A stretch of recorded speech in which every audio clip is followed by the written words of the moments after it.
कैमरे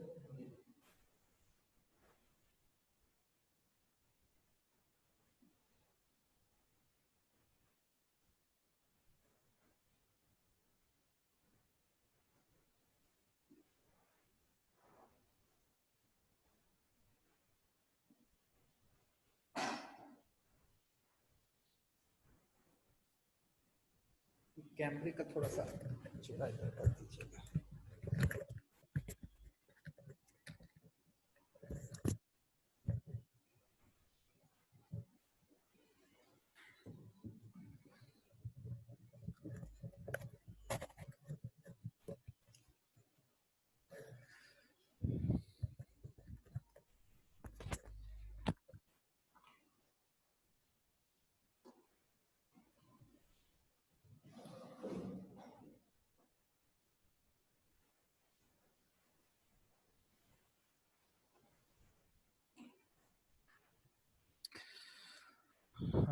अस्सलाम वालेकुम जी।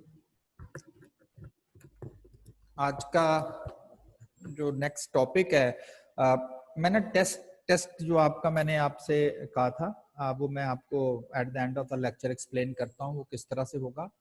होपफुली वो मंडे ट्यूसडे थर्सडे को होगा, नहीं वेंसडे को। हाँ, मैं आपसे डिस्कस करता हूँ कि क्या पॉसिबिलिटी है और बाकी उसके जो भी है वो मैं आपको एक्सप्लेन करता हूँ। स्टार्ट में हमने पढ़ा कि स्टैटिस्टिक्स के जितने भी टॉपिक हैं, हर टॉपिक का कोई ना कोई कंसर्न होता है। अगर आप मीन की एवरेज की बात करें या पहला प्रेजेंटेशन ऑफ डेटा की बात करें, तो हमारा कंसर्न ये था कि किसी तरह से डेटा इस तरह से प्रेजेंट किया जाए कि हमें बताने के लिए कोई बहुत ज्यादा एफर्ट ना करनी पड़े, यानी कि वो सेल्फ एक्सप्लेनेटरी हो। जो पढ़ने वाला वो कहेगा ठीक है जी, आपको बताने की जरूरत नहीं है, बड़ा क्लियरली लिखा हुआ है। जैसे अगर हैंड राइटिंग बच्चे की होती है ना, वो बड़ी अगर खराब हो तो लिखा उसने सारा कुछ ही होता, पढ़ा नहीं जाता, तो लेकिन जो लिखने वाला होता ना वो तो खैर पढ़ लेता, दूसरा नहीं पढ़ सकता।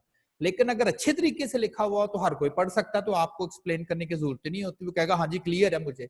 तो यही कुछ पैटर्न हम कहते हैं डेटा प्रेजेंटेशन क्या है। डेटा प्रेजेंटेशन के जो जिसने तो डेटा कलेक्ट किया है उसे तो पता है कि डेटा है क्या, लेकिन टारगेट ये है कि उसे डेटा इस तरह से लिखना है कि जो बाकी लोग पढ़ने वाले हैं, देखने वाले हैं, उनको आपको एक्सप्लेन ना करना पड़े। वो कहेंगे ओके फाइन, आप हमें बता दें, हम खुद ही उसको पढ़ लेंगे। तो टेबल देखें, उसमें हमने ग्रुप बना के बड़े पैटर्न से आगे लिख दिया कि इस ग्रुप में इतनी वैल्यूज हैं, या ग्राफ बनाया, तो सारा कुछ क्लियर हो गया। जब बात आई कंपैरिजंस करना था कि जी प्राइसेस में या क्वांटिटी में इंक्रीज डिक्रीज की बात कैसे करनी है, तो हमने कहा इंडेक्स नंबर का चैप्टर पढ़ लें। फिर हमने एक टॉपिक पढ़ा रिग्रेशन कोरिलेशन का, जिसमें हमने कहा कि बहुत सारे वेरिएबल्स आपस में एक दूसरे के साथ लिंक होते हैं, रिलेट कर रहे होते हैं, और हमारी इंटरेस्ट ये थी कि किस तरह से वो वेरिएबल्स आपस में लिंक हैं, रिलेट हैं, या एक वेरिएबल की अगर वैल्यू जो है वो बढ़ती है तो उसका इंपैक्ट दूसरे वेरिएबल में क्या आता है, वो इंक्रीज हो जाता है या उसमें डिक्रीज आ जाती है, क्या इंपैक्ट आता क्या है। और इस वो इंटरेस्ट क्यों थी, ताकि हमें पता चल सके कि ये इसके साथ रिलेटेड है। जैसे कहा जा रहा था कि जी ये जो वायरस आया हुआ है कोरोना का, ये गर्मी से ये कम हो जाएगा, तो इसका मतलब है वो ये बताने की कोशिश कर रहे हैं कि जी गर्मी के साथ इसकी ग्रोथ कम होगी, इसके साथ इसका रिलेशन है। अभी तक तो शायद कोई चीज ऐसी हमें प्रूफ करके नहीं आई हुई, लेकिन अगर किसी तरह से ये प्रूफ हो जाता है तो देन हम कह सकते कि यस, और फिर ये भी बता सकेंगे कि जी 1 डिग्री अगर टेम्परेचर बढ़ता है तो इसकी ग्रोथ कितनी कम हो जाती है। लेकिन अभी तक ये रिलेशन स्टैब्लिश नहीं है, मतलब अभी तक ये किसी ने प्रूफ नहीं किया, बस लोग ऐसे तुक्का लगा रहे हैं, अंदाजा लगा रहे हैं कि शायद ऐसा है, लेकिन अभी तक नहीं है। तो जो रिग्रेशन कोरिलेशन का जो टॉपिक था, उसमें हमने वेरिएबल्स को आपस में रिलेट किया है, और क्या एडवांटेज लिया है, रिलेट करने के बाद हमने फ्यूचर की प्रिडिक्शन की है, फोरकास्ट की थी कि जी होपफुली क्या वैल्यू फ्यूचर में जो है वो आ सकती है। एग्जांपल्स की कि जी अगर फर्टिलाइजर का रिलेशन यील्ड के साथ है, तो बताया जा सकता है कि अगर इतनी फर्टिलाइजर यूज की जाएगी तो अप्रोक्सीमेटली इतना जो है वो आप वहां से क्रॉप यील्ड जो है वो ले सकते हैं। इसी तरह से जो मुख्तलिफ फर्म्स हैं वो एडवर्टीजमेंट के ऊपर इसलिए खर्च करती हैं ताकि अपनी सेल को वो इंक्रीज कर सकें, और अगर उनको पता चल जाए कि क्या रिलेशन है तो वो फिर टारगेट कर लेती हैं जी कि अगर हम 1 लाख रुपए अपनी एडवर्टाइजमेंट कॉस्ट बढ़ाते हैं तो मे बी कहें जी 3 लाख रुपए हमारी सेल में इंक्रीज आती है। रिलेशनशिप से एस्टेब्लिश किया जा सकता है और इस तरह से बहुत सारी चीजें हमने रिग्रेशन कोरिलेशंस में पढ़ी। अब जो हमारा नेक्स्ट टॉपिक है, आल्दो मास्टर्स लेवल्स पे ये बहुत ज्यादा इंपॉर्टेंट है। आप समझ लें हमारा जो 80% काम है, 80% स्टडीज हैं आप ऐसा कहें, वो इसी एक टॉपिक के साथ हमारा कंसर्न होता है। लेकिन आप चूंकि इनिशियल लेवल पे पढ़ रहे हो तो उस लेवल तक तो नहीं आपके कंटेंट्स हैं, सिर्फ आपको इंट्रोड्यूस ये टॉपिक करवाना है कि ये है क्या। देखिए हमने डिसीजन करने होते हैं, डिसीजन फॉर फ्यूचर करने होते हैं, मुस्तकबिल के बारे में आज बैठ के कुछ चीजें डिसाइड करनी होती है। जो भी डिसीजन हमने इन फ्यूचर करना हो तो हमें अगर उस चीज का आइडिया ही नहीं है कि जी ये डिसीजन करने जा रहे हैं, what will happen in future, future में क्या होगा, वी डोंट नो, हमें नहीं पता। लाइक दो टीमें हैं ए बी, आज उनका मैच टीवी पर अभी शुरू नहीं हुआ, मैच चलने हैं, तो शायद हम ये नहीं कह सकते, ठीक है वो तो मैच होगा और जो उसमें परफॉर्म करेगा वही जीतेगा, लेकिन हम ये गारंटी के साथ तो नहीं कह सकते कि आज किसने जीतना है। लेकिन एक चांस की बात करते हैं, हम एक पॉसिबिलिटी की बात करते हैं कि जी आज पाकिस्तान और फलां टीम का मैच है, और आप देखेंगे कि मैच जैसे ही शुरू होता है ना तो वो एक विनिंग प्रेडिक्टर भी लगा देते हैं। वो कहते हैं जी आज पाकिस्तान का जो जीतने का चांस है वो 60% है और दूसरी टीम के जीतने का चांस 40% है। ये 60-40 कहां से आ गया? ये किसी ने बैठ के बता दिया उसको कि जी आप ऐसा करें, इधर 60 कर दे, इधर 40 कर दें। तो शायद उनके प्रीवियस डेटे को एनालाइज किया गया, प्रीवियस डेटे को, कि जी इन दोनों टीमों के दरमियान पहले 100 मैच हो चुके हैं, 100 में से 60 पाकिस्तान जीता हुआ है, 40 दूसरी टीम जीती हुई है, और इस बेस पर वो कहते हैं जी 60% चांस पाकिस्तान का है और 40% चांस ऑफ विनिंग जो है वो दूसरी टीम का है। और फिर जैसे जैसे मैच प्रोग्रेस होता है, डेटा चेंज हो जाता है, तो वो ये विनिंग परसेंटेज भी अब बदलती है। तो एक मैंने एग्जांपल दी पॉसिबिलिटीज की, जब टीमें अभी खेलने जा रही हैं वो तो 7 घंटे के बाद पता चलेगा कि कौन विन किया है कौन लूज किया है, लेकिन शायद उससे पहले ही ये एक परसेंटेज सी आ जाती है कि जी ये 60 पर। अब 60% का मतलब कतन ये नहीं है कि इस मैच का 60% हिस्सा पाकिस्तान जीतेगा और इसी मैच का 40% दूसरा। इससे हम अंडरस्टैंडिंग कुछ इस तरह से लेते हैं कि अगर ये दोनों टीमें इसी सिचुएशन में इन्हीं प्लेयर के साथ 100 दफा खेलती हैं तो 60 दफा पाकिस्तान मैच जीतता है और 40 दफा जो है वो दूसरी टीम। इसके अलावा शायद इसका कोई मीनिंग नहीं है। अच्छा, इसी तरह से आप इन्वेस्टमेंट किसी जगह करनी है, किसी बिजनेस में आपको इन्वेस्टमेंट करनी है, तो क्या आपकी इंटरेस्ट नहीं होगी कि यार ये इन्वेस्टमेंट करने जा रहा हूं, पहले जरा पता तो कर लें कि इसमें जो प्रॉफिट है उसके चांसेस क्या है। अगेन वर्ड चांस आ गया, भी क्या चांस है? वो आपका दोस्त आपको इनवाइट करता है कि इस बिजनेस में आप लोग इन्वेस्ट कर दे, तो आप उसे क्वेश्चन नहीं करोगे कि यार कितने % चांस है मुझे प्रॉफिट होने का, या फलां चीज ले लो कितने % चांस है यार इसका निकलने का। आप देखें, आप अखबार में आ जाता है, न्यूज में इश्तिहार आ जाता है कि जी आप जॉब्स आई हैं, जॉब के लिए अप्लाई करें, और डिग्री क्या रिक्वायर है, ये FSC। अब बहुत सारे बच्चों ने FSC की हुई है, आप वहां पर देखते हो और आगे लिखा होता है नंबर ऑफ जॉब इज 2, और आप कहते हैं यार रहने तो बड़ा कम चांस है। वर्ड चांस, ये तो नहीं कहा गया कि 2 बंदे जो रखने हैं वो आप नहीं हो सकते, वो आप भी तो हो सकते हैं ना दोनों में से एक। लेकिन अगर यही लिखा होता 2000 तो शायद आप फौरन अप्लाई कर देते तो यार 2000 सीटें हमारा नंबर लग सकता है, चांस। तो वहां पर भी आप इसी बेस पे डिसीजन करते हो कि हाँ ये आपको करना है, ये आपको नहीं करना। अब अपने दोस्त के घर जाते हो, अफ्तारी के बाद चले जाते हो या तरावी नमाज तरावी के बाद जाते हो, आपने देखा कि जब आप अफ्तारी के बाद घर जाते हो, यानी कि मगरब से इशा के दरमियान, तो 3-4 दफा इत्तेफाक हुआ वो घर नहीं मिला आपको, और जैसे ही आप तरावी के बाद जाते हो वो घर होता है। अब आपने जाना था, 2 चॉइसेस थी, आप कहते हो यार मेरे बहुत 5-6 दफा गया था मैं नमाज मगरब के बाद, तो मुझे 5 में से सिर्फ 1 दफा वो घर मिला है, लेकिन जब भी मैं तरावी के बाद गया हूं तो 5 में से 4 दफा मुझे मिला है, यानी कि पॉसिबिलिटी। तो आप डिसीजन करते हो यार नमाज तरावी पढ़ के ही जाते हैं। अब देखिए मगरब के बाद ये कतन नहीं है कि आपको वो नहीं मिलेगा, 5 में से 1 दफा तो मिला था, चांस तो था, पॉसिबिलिटी तो थी, लेकिन शायद आप कहते हो कि नहीं यार ये इस तरह के चांसेस, इस तरह की बातें जो है वो कम है। तो ये जो मैंने आपसे सारी ये डिस्कशन की है, कि जी चांस, चांस, पॉसिबिलिटी, इसको वर्ड हम प्रोबेबिलिटी कॉल करते हैं। कि प्रोबेबिलिटी क्या चीज है? प्रोबेबिलिटी है कि किसी भी चीज की हैपन होने के क्या चांसेस है। किसी चीज से बाहर जो अभी हम उसको प्रॉपर्ली एक वर्ड इवेंट बोल देते हैं, पाकिस्तान के जीतने के क्या चांसेस हैं, फलां के क्या चांसेस हैं। देखें एक और मुझे बड़ी अच्छी एग्जांपल मेरे ज़हन में आई कि क्या किसी शख्स को अगर कोरोना वायरस हो जाता है तो आज हुआ है ना, क्या अभी से हम फ्यूचर के मतलब कह सकते हैं कि ही विल डाई, वो मर ही जाएगा? क्यों? उसे जी कोरोना हो गया है। क्या हर शख्स जो कि कोरोना से इफेक्टेड हो रहा है उसकी डेथ हो जाती है? तो अभी फ्यूचर में होना ना, अभी तो अल्लाह ना करे उसका अभी तो डिजीज स्टार्ट हुआ है, तो क्या अब उसको कोरोना हो गया तो हम डिसाइड कर दें? तो ऐसा तो नहीं है। आपको पता है क्या रेट है? अगर किसी को कोरोना हो जाता है तो डेथ रेट, एक लफ्ज जो बोला गया है वो है 2%। 100 लोगों को अगर कोरोना वायरस हो जाता है तो उसमें से 2 लोगों की जो है वो फ्यूचर में डेथ है। अब ये कतन नहीं है कि इस एक हॉस्पिटल में 100 पेशेंट हैं और आप कहें जी चूंकि 2% डेथ रेट है तो 2 की डेथ होनी ही होनी है, तो ऐसा नहीं है। मे बी वहां फैसिलिटी ऐसी ना हो, वहां 5 की डेथ हो जाए। एक और हॉस्पिटल है वहां 100 लोग हैं, वहां सिर्फ 1 की हुई है। एक और हॉस्पिटल है वहां जो है वो 100 लोग हैं और वहां किसी की डेथ नहीं हुई, नेवर, किसी की भी नहीं। अब आप कहें जी टोटल 6 डेथ हुई थी 300 में से, 300 में से टोटल जो है वो 6 डेथ हो रही हैं। तो इसका मतलब है कि अगर आप इसमें कहें तो फिर 100 में से 2 आ गए ना, 2% बन गया रेट, ठीक है ना।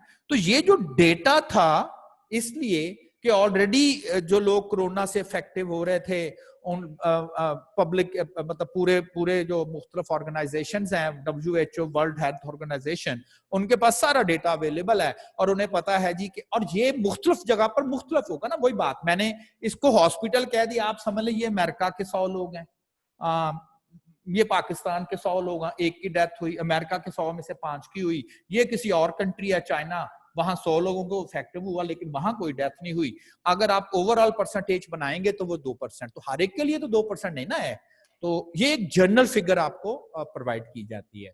तो ये अनसर्टेनिटी कि what will happen in future, और अगर उसको हम किसी क्वांटिटी के साथ मेजर करके बताएं, अब अगर आप कहेंगे ना जी कम चांस है कि डेथ होगी, पता नहीं कितना कम है, लेकिन अगर कहेंगे 2% और 3%, तो ये आपके पास क्वांटिटेटिव है।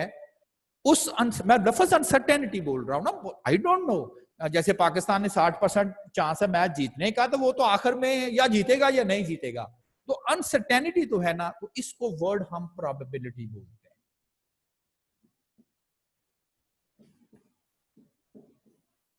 Probability, the quantitative measure of uncertainty.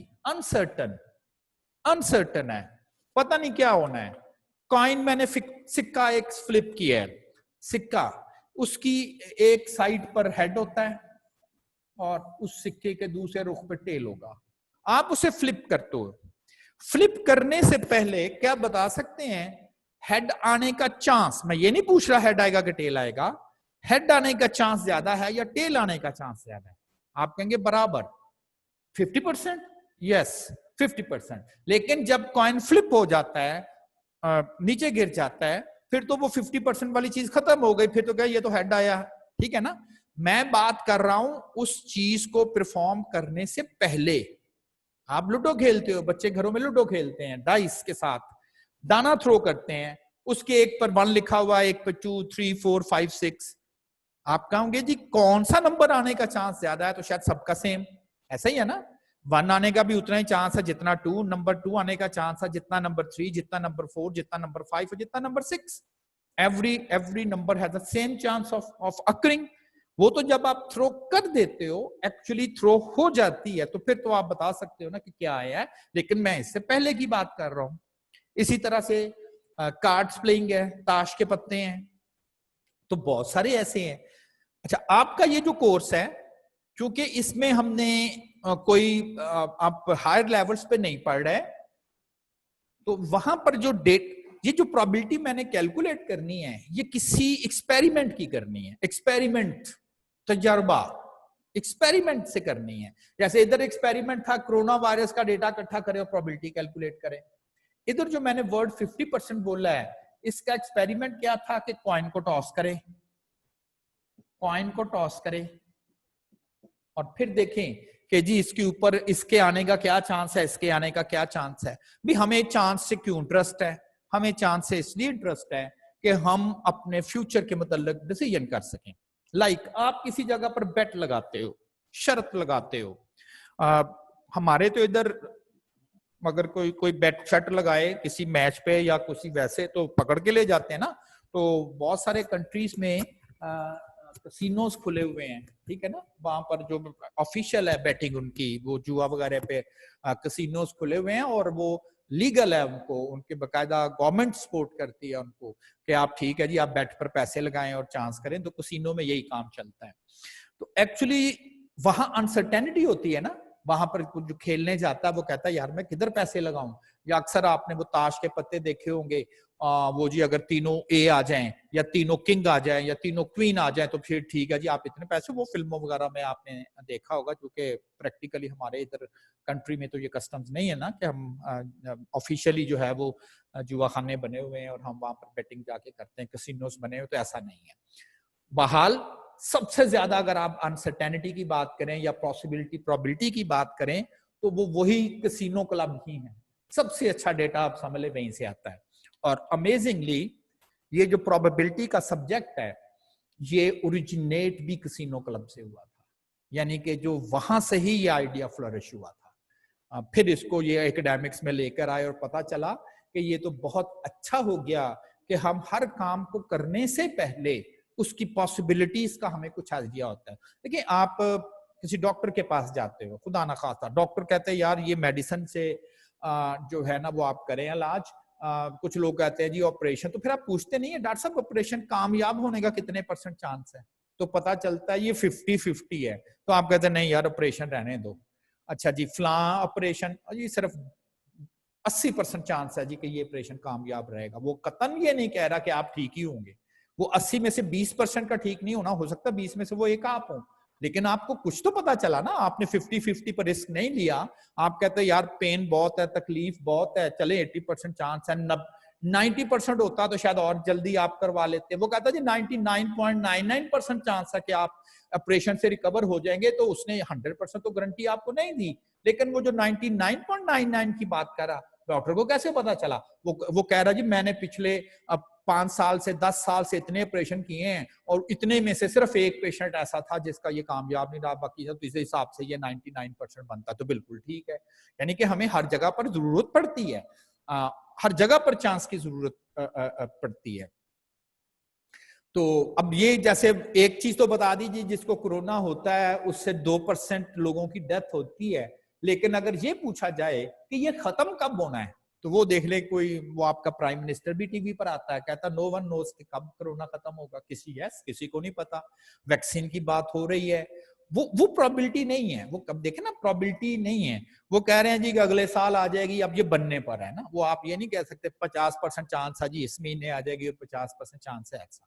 तो हमारा जो नेक्स्ट टॉपिक है वो प्रोबेबिलिटी ही है, इसलिए कि हमने बहुत सारे डिसीजंस करने हैं, डिसीजन फॉर फ्यूचर्स करने हैं। आप कहेंगे डिसीजन तो फ्यूचर का करना है, क्या अभी हमें कुछ पता होना चाहिए कि ये इसके आने के क्या चांस है, इसके होने के क्या चांस है, यहाँ प्रॉफिट, यहाँ इन्वेस्टमेंट करेंगे तो कितने प्रॉफिट का चांस है, यहाँ करेंगे तो कितना चांस है, यहाँ करेंगे तो कितना चांस है। ये तो है रियल जो हम प्रोबेबिलिटी को यूज करते हैं। लेकिन जैसे मैंने आपको कहा ना कि आपका कोर्स तो बड़ा ही एलिमेंट्री लेवल का है, तो हम इस स्टेज तक नहीं जाएंगे। आपके जो कोर्स में हम डिस्कस करेंगे यही आप समझ लें कॉइन टॉस कर दिया, ये एक experiment. What will happen, head आएगा टेल आएगी, प्रोबेबिलिटी कैसे फाइंड करनी है। दो सिक्के थ्रो करें, क्या चांस है दोनों सिक्कों पर हेड आएगा, क्या चांस है दोनों सिक्कों पर टेल आएगी। डाइस को थ्रो करें, कार्ड्स पिक करें। हम कुछ इस किस्म के एक्सपेरिमेंट जो है वो इस कोर्स में डिस्कस करेंगे, यानी कि वो उस लेवल। हाँ, आखिर वाले जो 2-3 टॉपिक होंगे उसमें आप देखोगे कि हम अप्लाइड साइड पे जाएंगे। आपकी बुक्स में भी ऐसा ही है, हम इनिशियली प्रोबेबिलिटी भी ऐसे ही पढ़ते हैं, हाइपोथेटिकली एग्जांपल्स के साथ हम इसको जो है वो डिस्कस करते हैं, हाइपोथेटिकल एग्जांपल्स। थोड़ा सा मैं जैसे हर कोई जो स्टैट्स का हर कोई जो फार्मूला होता है उसको उसको इन्वेंटर जैसे फिजिक्स में जी न्यूटन ने ये ला दिया, ये ओहम ने किया, केमिस्ट्री में है, हमारे स्टैट्स में भी है। ये फार्मूले हम तो नहीं बुक्स पे लिख देते, हमारे जो रिसर्चर्स हैं हम जैसे लोग कोई अपनी अपनी रिसर्च करते हैं और उसके बाद हमें उसका फार्मूला ड्राइव करके देते हैं। जैसे आपने पढ़ा कि जो इंडेक्स नंबर था उसमें लेस्पेयर और पाशीज और फिशर्स की बड़ी कंट्रीब्यूशंस थी। उससे पहले वो जो identification of outlier box whisker plot था वो जॉन टुकी की इन्वेंशंस थी। और फिर आप रिग्रेशन में आ जाएं, वो गेल्टन ने एक्चुअली उसका सारा आइडिया दिया। फिर कोरिलेशन की जब बात की तो फिर पियरसन का नाम आया, स्पीयरमैन का नाम आया। तो हर फार्मूले के पीछे कोई ना कोई साइंटिस्ट जरूर था। तो ये जो प्रोबेबिलिटी का जो कॉन्सेप्ट है ये कि जी आप किसी के साथ इसे रिलेट नहीं कर रहे, डेटा एग्जिस्ट भी नहीं शायद फिलहाल कर रहा, आप कह रहे हैं जी कि अगर कोई एग्जिस्ट कर रहा हो डेटा, इसको पढ़ के जरा इसका फ्यूचर बता दे थोड़ा सा, what will happen in future, probability, chance, possibility क्या कहते हैं नहीं, इसकी क्या पॉसिबिलिटी है, इसकी क्या पॉसिबिलिटी है। आप भी जब पेपर देके बाहर निकलते हैं तो पूछते हैं स्टूडेंट या आपके फेलो जी क्या बनेगा, पास होगा फेल, आप कहते हैं यार 50-50 चांस है। यानी कि आपके पास डेटा है ना, अच्छा आपके क्वेश्चंस बड़े अच्छे हैं या आप नहीं 80% चांस है, 90% चांस। हाँ कभी कह देते हैं यार एमसीक्यूज थे बिल्कुल मुझे क्लियर थे, ये तो मैंने बुक में पढ़े हुए थे, यही आंसर है, 10 आंसर मुझे चाहिए थे, मेरे तो 20 ठीक है। तो 100% भी आप वर्ड बोलते हो, 100 से ज्यादा तो नहीं बोलते आप, बस यही कह देते हो श्योर हो गया जी मेरा पास, बिल्कुल पक्का जिसे कहते हैं आप ना, पक्का हो गया ये। तो ये जो प्रोबेबिलिटी की ओरिजिनेशंस है, ओरिजिनेट जो प्रोबेबिलिटी हुई थी वो भी एक्चुअली एक कैसीनो क्लब से हुई थी। वहां पर एक गैम्बलर था, वो बेट वगैरह लगाता था, डाइस थ्रो होते हैं, आपने इंग्लिश फिल्मों में मूवीज में देखा होगा, कैसीनोस में कार्ड्स पर भी है, फिर वो व्हील भी चलता है, तो लेकिन हर जगह पॉसिबिलिटीज की है, तो डाइस वगैरह भी थ्रो करते हैं वो। तो एक्चुअली उसने जो लूडो का दाना डाइस है इस पर ही बेटिंग थी, इसी पर बेटिंग हो रही थी। और वहां पर एक गैम्बलर था जो कि वहां पर ऑनर समझ लें, वो थोड़ा पढ़ा लिखा भी होगा, उसकी इंटरेस्ट थी कि अच्छा इस पर ऊपर शर्त लगाएं तो ये ज्यादा जीतने के मुझे पॉसिबिलिटी है या सेकंड वन। तो मैंने इसके ऊपर भी बहर लिखा हुआ है रीड फॉर इंफॉर्मेशन ओनली, यानी कि इसने आपने ना इसको अपने एग्जाम के लिए नहीं तैयार करना, क्योंकि ये आई कैप ने लिखा नहीं हुआ कि हिस्ट्री ऑफ प्रोबेबिलिटी। तो बस एक दो लाइनें आपसे डिस्कस करनी ताकि थोड़ा सा आपको आइडिया हो जाए ये क्या थी बेसिकली, स्टार्ट में क्या की। A gambler's dispute, झगड़ा, in 1654 led to the creation of a mathematical theory of probability by two famous French mathematicians, Pascal and Fermat. तो ये दो फ्रेंच मैथमेटिशियंस थे, एक पास्कल था एक फर्मल था, और उन्होंने किसी गैम्बलर का डिस्प्यूट जो है उसको सॉल्व किया। उसने अपना मसला भेजा, उसने कहा जी मैं गैम्बलिंग करता हूं तो मेरा ये प्रॉब्लम है, उसके कुछ दोस्त होंगे, जानने वाले होंगे, फ्रेंच थे, मैथमेटिशियंस थे, पास्कल और फर्मट, उसने अपना सारा प्रॉब्लम उनको भेजा और उन्होंने फिर कोई कैलकुलेशंस वगैरह की। A well known French gambler, ये गैम्बलर नहीं थे ना, ये तो मैथमेटिशियन थे ना। A well known French gambler मेरी with an interest in gaming and gambling questions called Pascal's attention to an apparent contradiction concerning a popular dice game. उसने कहा जी कि वहां ये समझा जाता है लेकिन मैं समझता हूं शायद ऐसा नहीं है। The game consisted in throwing a pair of dice, दो डाइस फेंकनी है 24 दफा। ये वहां पर जो गेम चल रही थी वो कुछ ऐसे ही थी, वो दो डाइस को थ्रो करते थे और 24 दफा उन्होंने थ्रो करना था। The problem was to decide whether और not the bet even money on the occurrence of at least 166 during the 24 throws, कि जी क्या दोनों 66 दोनों डाइस पर 6-6 आ जाए, 24 थ्रोज उस पर लगाई जाए। Assumingly one established gambling rule led to Mary to believe that betting on a 66 in 24 throws would be profitable, कि हाँ ये प्रॉफिटेबल होगी, ठीक है जितना ही ज्यादा चांस बनेगा। बट हिज ओन कैलकुलेशंस, अब उसने इसको कैलकुलेट करने की कोशिश की कि जी मैं 24 दफा अगर ड्राइव थ्रो करता हूं, अभी तो थ्रो करनी है और मैं बड़ी देर से हूं, तो उसने कुछ अपने तौर पे कुछ कैलकुलेशन परफॉर्म की, लेकिन उसकी जो कैलकुलेशन कहती थी वो कहती थी कि नहीं भाई ऐसा नहीं है, तुम तो हार जाओगे। जबकि वो समझता था कि जितनी देर से वो था उधर या वो कर रहा था, तो वो समझता था कि ऐसा बेट करने से वो प्रॉफिटेबल रहेगा। और लेकिन जब उसको अपने तौर पर कैलकुलेशन के तौर पर अब कैसे करता था, मे बी वो कैलकुलेशन ही रॉन्ग कर रहा हो, क्योंकि उसको तो आइडिया नहीं था ना अभी। तो फिर उसने अपना प्रॉब्लम उठा के इन दोनों को भेज दिया कि जी ये मेरी जरा कंडीशन होती है, इस तरह से हम जीतते जूते, तो आप जरा अपने नॉलेज की बेस पर बताएं कि ये मेरी कैलकुलेशन कह रही है कि जी प्रॉफिटेबल नहीं है, नुकसान में जाएगा, जबकि मैं समझता हूं कि ये मेरा बिलीव ये है, या गैम्बलिंग में यही हम समझते हैं कि ये ज्यादा फायदे में रहता है। ये कुछ इस तरह का गेमिंग डिस्प्यूट था। Throughout the 18th century, the application of probability theory moved from the games to the chance to the scientific problems. उस वक्त तक, ये तो बात पुरानी है ना, ये तो 16th था, ठीक है ना, काफी देर तक लोगों ने इसको जो है वो बहुत ज्यादा बॉदर नहीं किया, और क्या ठीक है जी उधर ही कुछ इसको यूज करते रहे। लेकिन फिर ये साइंटिफिक प्रॉब्लम्स में ये थ्योरी आना स्टार्ट हो गई, फिर ये इस साइड पर आ गई। ऐसे मैंने एक दो एग्जांपल दी हैं। Mathematical theory of life insurance, can you imagine? Life insurance जो कंपनियां करती हैं, इसमें एक्चुअली लाइफ इंश्योरेंस वही होती है ना कि आप, कोई बंदा अपनी इंश्योरेंस कराता है, हर साल उस कंपनी को पैसे देता है, और अनफॉर्चुनेटली अगर उसकी डेथ हो जाती है तो वो पैसे तो नहीं जमा कराता, लेकिन सम कंपनी यही समझती है कि ये शख्स पैसे जमा करा ही रहा था। 20 साल तक उसने कहा था मैं जमा कराऊंगा, 2 साल के बाद डेथ हो जाती, 18 साल उसने पैसे नहीं देने, लेकिन 20 साल के बाद कंपनी यही समझेगी कि ये शख्स पैसे जमा कराए, यानी कि कंपनी उसके बिहाफ पे जमा कराती है, तो फिर उसको वो पे कर देती है ना। लेकिन खुदा ना खास्ता कोई शख्स है, वो बीमार है, 60 साल उम्र है, कैंसर का पेशेंट है, डॉक्टर जवाब दे चुके हैं, और उसके फैमिली मेंबर उठा के उसको कह दें, लाइफ इंश्योरेंस कंपनी के पास चले जाएं कि यार जल्दी से इसकी जरा 50 साल की लाइफ इंश्योरेंस कर दें, ये 50 साल आपको पैसे देगा। वो तो अभी एक भी किस्त नहीं दी, तो कंपनियां तो बंद हो जाएं। तो बकायदा लाइफ टेबल्स बनाए हुए हैं हमने। Can you imagine? Life expectancy हर मुल्क की, पाकिस्तान की महल 52-53 ईयर्स है, तो हर मुल्क ने डेटा की बेस पे लाइफ एक्सपेक्टेंसीज बनाई है। देखें, probability is a probability, it can not be certainty. मतलब हम कहते हैं जी 52-53 साल पाकिस्तानियों की एज है, मतलब उनकी उसके बाद एवरेज डेथ है, तो 100 साल भी हो सकती है, और खुदा ना खास्ता कोई शख्स बाहर निकलता तो उसकी डेथ हो सकती है, ये तो कोई नहीं है ना। तो फिर वहां पर प्रोबेबिलिटी थ्योरी यूज की जाती है कि क्या पॉसिबिलिटीज हैं। और इसी तरह से बायोलॉजिकल प्रॉब्लम्स में भी the probability of being born male और फीमेल, वो कहते हैं ना, आपने अगर बायोलॉजी में पढ़ा होगा जी कि अगर उधर से दोनों से सेम आ जाएं, जो जो क्रोमोसोम्स होते हैं, जर्म्स होते हैं, कि वाई वाई आ जाए, ए कैपिटल आ जाए, स्मॉल आ जाए, तो क्या चांसेस है। तो ऐसे ही मैंने थोड़ा सा इसको एक्सप्लेन किया है, और ऊपर मैंने लिख दिया रीड फॉर इन्फॉर्मेशन ओनली, आपने इसको तैयार नहीं करना। बस ये एक थोड़ा सा मेरे जेहन में था कि आपको थोड़ी सी इसकी बैक हिस्ट्री बता दूं कि ये जो प्रोबेबिलिटी का सब्जेक्ट है, ये बेसिकली अनसर्टेनिटी से स्टार्ट हुआ था, और अनसर्टेनिटी तो हर जगह ही है।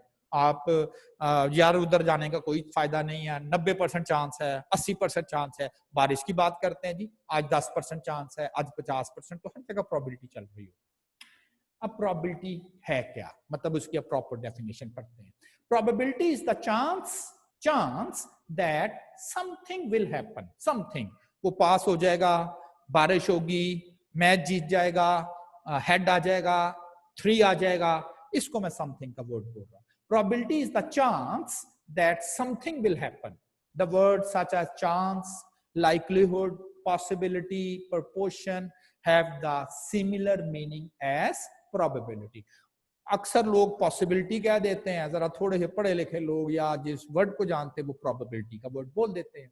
अब आगे समझ लें डेफिनेशन क्या है। Probability is a quantitative measure, quantity के साथ बताना।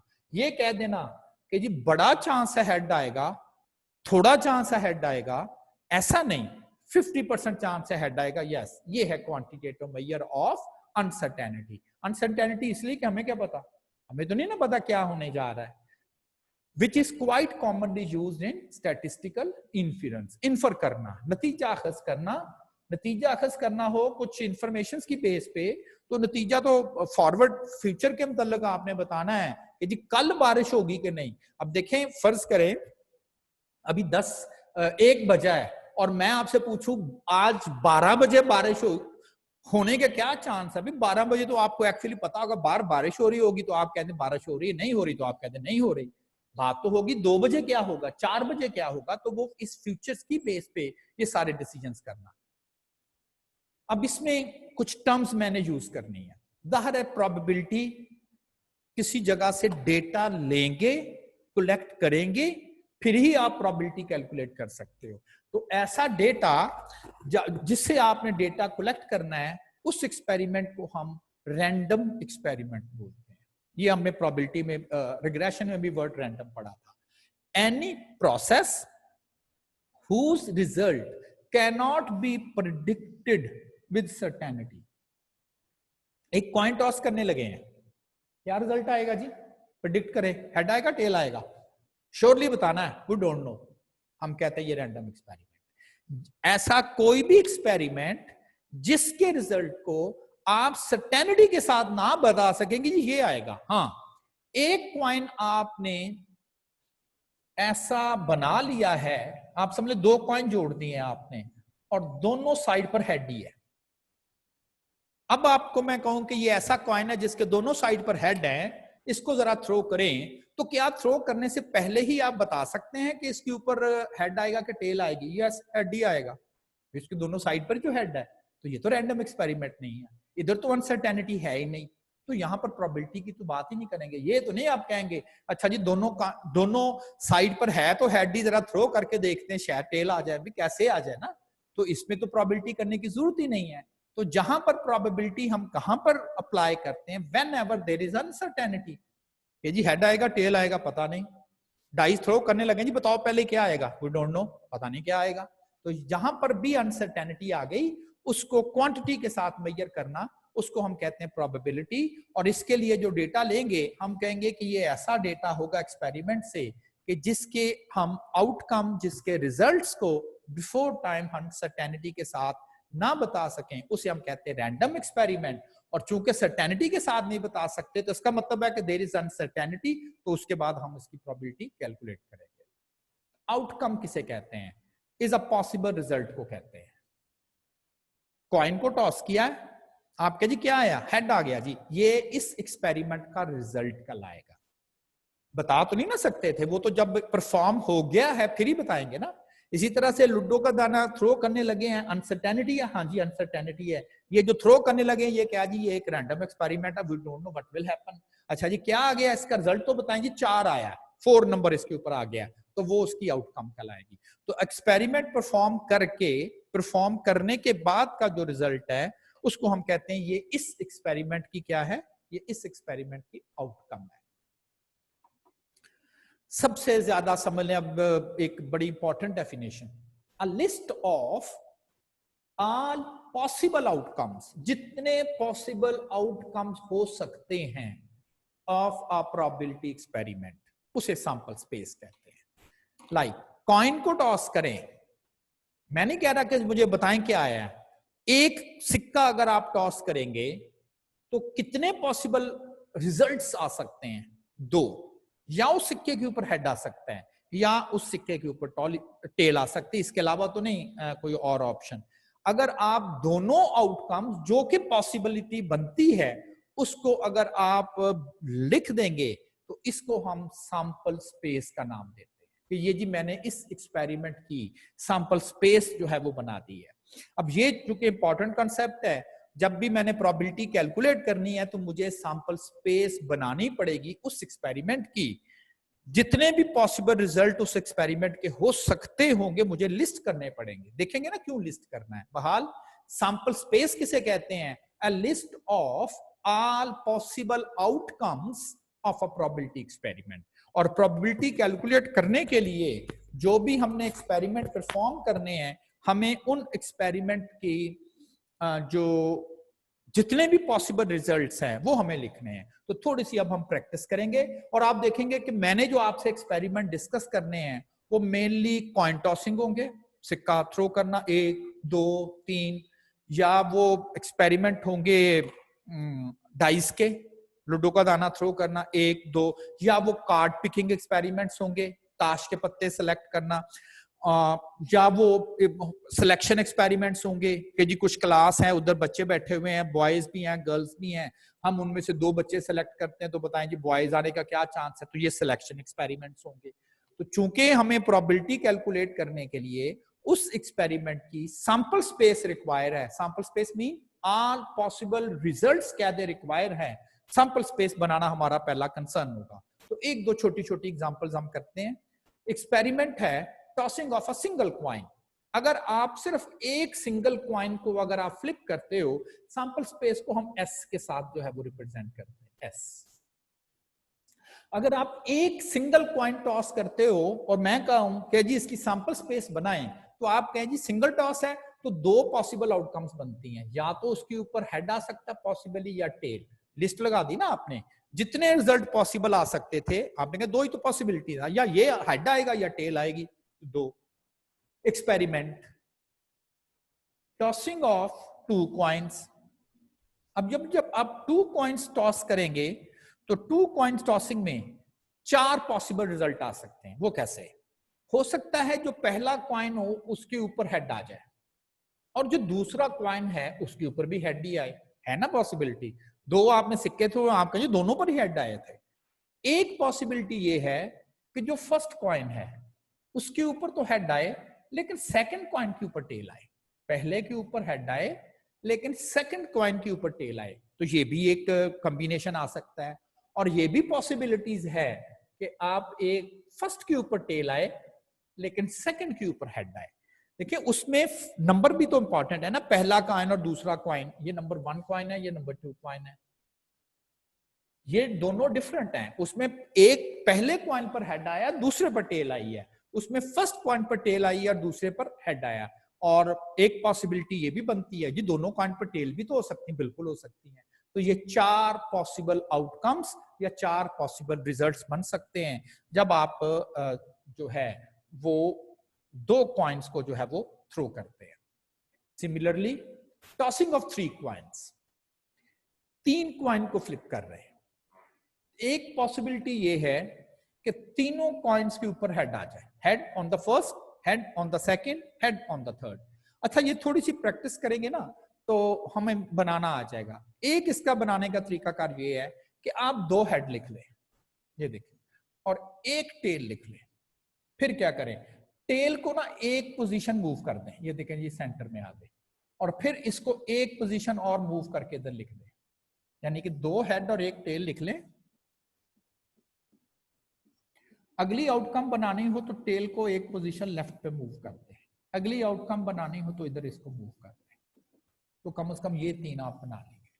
और फिर उसी तरह से एक हेड आगे, एक और 2 टेल इस दफा लिख लें, ठीक है ना, हेड। और अब हेड को एक एक पोजीशन मूव करना स्टार्ट कर दें। इसकी तरतीब इस तरतीब से लिखना कोई जरूरी नहीं है, पॉसिबिलिटीज हैं, लेकिन रूटीन में हम ऐसे लिखते हैं, हेड सारे पहले लिख लेते हैं, टेल बाद में लिख लेते हैं। तो यानी कि ये इधर लिखा जा सकता है, ये इधर, इस तरतीब की हमें कोई कंसर्न नहीं, बस बताना ही है ना हमने कि क्या पॉसिबिलिटीज हैं जी, हेड और टेल, टेल पहले लिखते हैं, हेड बाद में लिखते हैं। तो ये कंसर्न नहीं है कि जी तरतीब क्या रखनी है, तरतीब मैटर नहीं करती। हाँ ये मैटर करता है कि सारी पॉसिबल आउटकम्स बता दें। तो ये 8 बनती हैं, 8 पॉसिबल आउटकम्स बनती हैं, ये 4 बनती हैं, ये 2 बनती हैं। अच्छा एक इसका तरीकाकार भी है, चलें आउटकम्स तो लिस्ट तो आप बाद में लगा देंगे, इसका एक तरीकाकार है। 2 कॉइन फ्लिप करने हैं, एक कॉइन की कितनी आउटकम्स होंगी, एक कॉइन की 2 इनटू, अब दूसरा कॉइन इसकी कितनी होंगी, इसकी भी 2 ही होंगी, तो टोटल 4 बन गए। 3 कॉइन है, एक कॉइन की 2 आउटकम्स हैं, दूसरे कॉइन की कितनी है, इसकी भी 2 ही है, तीसरे कॉइन की कितनी, इसकी भी 2 ही है। 2 to the raised power 3, 8 बन गई, इसमें एक ही है 2। तो इस तरह से भी हम लिस्ट, अगर हमें, और ये एग्जाम में आता भी है कि जी अगर 10 कॉइन फ्लिप किए जाएं, 10 कॉइन फ्लिप किए जाएं तो कितनी टोटल पॉसिबल आउटकम्स बनेगी। इस तरह से तो मुश्किल हो जाएगा ना 10 कॉइन की बनाएं। आप इस तरह से कर सकते हैं, पहले कॉइन की 2 आउटकम, दूसरे के भी 2, अप टू 10, तो 2 to the raised power 10। 1024 outcomes बनती हैं इसकी टोटल। अब ये 8 बनाने में हमें 1-2 मिनट लग गया तो 1024 कैसे बनेगी? ठीक है, बनानी नहीं है, लेकिन हम उसको समझ सकते हैं कि किस तरह से ये बन जाए। Throwing of a single dice, ludo का एक दाना थ्रो करना है, 6 पॉसिबल आउटकम्स हमें पता है। थ्रोइंग ऑफ 2 डाइस, हाँ ये 36 बनेगी, एक की 6, दूसरे की 6, 36 आउटकम बनेंगे। इन 36 आउटकम्स को बनाने के लिए एक सिंपल वे ये था कि आप एक डाइस की आउटकम्स इधर लिख लें।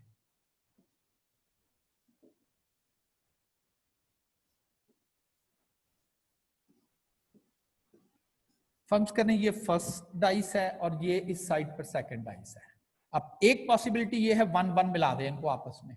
आप कहेंगे ये पॉसिबल हो सकता है, फर्स्ट डाइस पर भी 1 आए और सेकंड डाइस पर भी 1 है, बिल्कुल पॉसिबिलिटी है। फिर फर्स्ट डाइस पे तो 1 आए लेकिन सेकंड डाइस पे 2 आए, हाँ ये भी है पॉसिबिलिटी। फिर 1 के साथ 3 भी तो आ सकता है, 1 के साथ 4 आ सकता है, एंड सो ऑन, 1 के साथ 6। सिमिलरली आप कहें जी पहली डाइस पर 6 और दूसरी डाइस पर 1 भी तो आ सकता है ना। ये फर्स्ट डाइस का रिजल्ट लिखा हुआ 6, ये सेकंड डाइस का रिजल्ट लिखा हुआ 1, दोनों को मैच कर दिया तो 6-2, 6-3, 6-4, 6-5, 6-6। सिंपल है, गिनती याद कर ले, 11-12 से लेके 16, फिर 21 से लेके 26। तो मतलब क्या है, जो पहला नंबर होगा वो पहले डाइस का रिजल्ट बता रहा होगा, जो दूसरा नंबर होगा वो दूसरे डाइस का रिजल्ट बता रहा होगा, दोनों को कंबाइन कर दिया। आपने कहा जी अगर 2 डाइस को आप थ्रो करोगे तो पॉसिबली ये 36 आउटकम्स जो हैं वो आपके पास आ जाए। एक्सपेरिमेंट है, टॉसिंग ऑफ अ कॉइन, एक सिक्का थ्रो करना है, and throwing of a dice. अब एक सिक्का है और डाइस है, एक डाइस, उसमें 2 डाइस थी ना, अब इसमें एक सिक्का एक है, डाइस है। हो सकता है कॉइन के ऊपर तो हेड आए और डाइस का भी रिजल्ट साथ में लाएं ताकि एक्सपेरिमेंट पूरा हो जाए। क्या था? Tossing of a coin and throwing of a dice. और डाइस पर देखा तो 1, तो एक पॉसिबिलिटी तो है ना। आप कहेंगे सिक्के पर देखा था तो हेड आया था, डाइस को देखा तो उसके ऊपर 1 आया। एक पॉसिबिलिटी तो ये बनती है, सिक्के पर तो हेड ही आए लेकिन डाइस पर देखे तो नंबर 2 आ जाए, एंड सिमिलरली सिक्के पर तो हेड ही है और डाइस को देखा है तो नंबर 6 आ गया। और टेल के साथ भी ये पॉसिबिलिटीज है कि कॉइन पर देखें तो टेल आ रहा है और डाइस को देखें तो नंबर 1 आ रहा है, एंड सिमिलरली इसकी आउटकम बनानी हो, कॉइन की कितनी आउटकम्स होती हैं? कॉइन की 2 इनटू डाइस की कितनी होती हैं? 6, 12 बन जाएंगी। तो ये 12 है, 6 ये वाली है और 6 ये वाली। तो इस तरह से हमें थोड़ी सी सैंपल स्पेस का आइडिया हो गया कि how to construct the sample space. Simple is that, जो एक्सपेरिमेंट दिया गया है एक के रिजल्ट लिख लिए, 3 दफा करना था तो मल्टीप्लाई मल्टीप्लाई मल्टीप्लाई।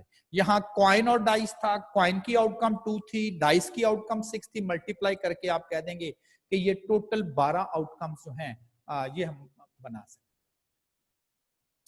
अभी मैं आपसे ना पहली समझ लें, वोकैबुलरी हम लोग डिफाइन कर रहे हैं क्योंकि मैंने बार बार वर्ड बोलना है जी, सैंपल स्पेस बना दें। आपको पता होना चाहिए सैंपल स्पेस से मुराद क्या है। वो जी जो एक्सपेरिमेंट हमें वो एग्जामिनर कहेगा उसके जितने पॉसिबल रिजल्ट्स होंगे उसको हम अगर एक लिस्ट बना के लिख देंगे तो हम कह देंगे कि हमने इसकी सैंपल स्पेस बना दी। इवेंट क्या है? एनी कलेक्शन ऑफ आउटकम्स, जितने भी पॉसिबल आउटकम्स हैं उनमें से any collection of outcomes from a probability experiment, उसको हम इवेंट का नाम देते हैं। Any collection of outcomes from all possible outcomes नहीं, उनमें से कुछ आउटकम्स जो होंगी उसको हम इवेंट का नाम दे देंगे। अच्छा, अगर फर्ज करें कोई मैच होने लगा है और टॉस होने जा रहा है, 2 ही पॉसिबल आउटकम्स है ना, या हेड आएगा या टेल आएगा। और आपने कॉल करना है तो आपने कहा जी टेल, तो इसका मतलब है कि आपकी जो इंटरेस्ट है 2 पॉसिबिलिटीज में से आपकी इंटरेस्ट इस पॉसिबिलिटी में टेल में, तो ये इवेंट कहलाएगा। और इसके हैपन होने का चांस आपको इंटरेस्ट है।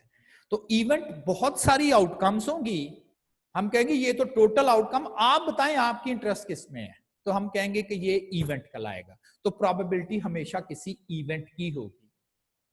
टेल आने का क्या चांस है, आप उसकी प्रोबेबिलिटी कैलकुलेट करेंगे तो टेल का आना आपके लिए इवेंट कहलाएगा।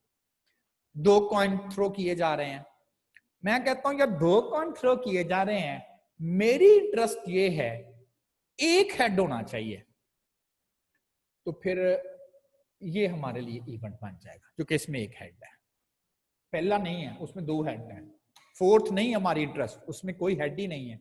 हमारी इंटरेस्ट है या 2 कॉइन फेंकने लगाऊं लेकिन आना दोनों ना हेड आए या दोनों टेल ना आए, एक हेड जरूर आए, तो हम कहेंगे ये हमारा इवेंट है, ठीक है ना। तो कलेक्शन ऑफ ये आउटकम्स हो गई, ये collection of outcomes, all possible outcomes जो हैं वो सैंपल स्पेस आ गई, और कलेक्शन ऑफ आउटकम्स जो है वो उसमें से उसे हम कह देंगे कि ये आपके पास जो है वो इवेंट आ गया। Any collection of outcomes from a probability experiment, और अगर आप मैं इसको थोड़ा सा मैथमेटिकल वे से लिख दूं तो आप समझ लें कि जो सैंपल स्पेस होती है ना वो यूनिवर्सल सेट होता है, वो आपने सेट थ्योरी में पढ़ा होगा।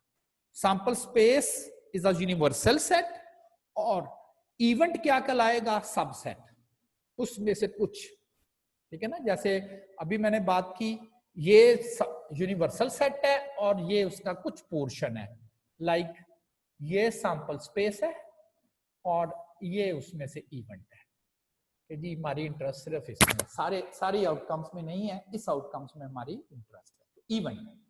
Any collection of outcomes from a probability experiment, that is a subset of a sample space. अब इवेंट को हम 2 कैटेगरीज में लेकर आते हैं, एक को हम कहते हैं सिंपल इवेंट और एक होता है कंपाउंड इवेंट। सिंपल इवेंट क्या है, an event that contains one outcome only one outcome, ऐसा कोई भी इवेंट जिसमें सिर्फ एक आउटकम आए, जिसमें एक रिजल्ट आए, उसे हम कहते हैं ये सिंपल इवेंट है।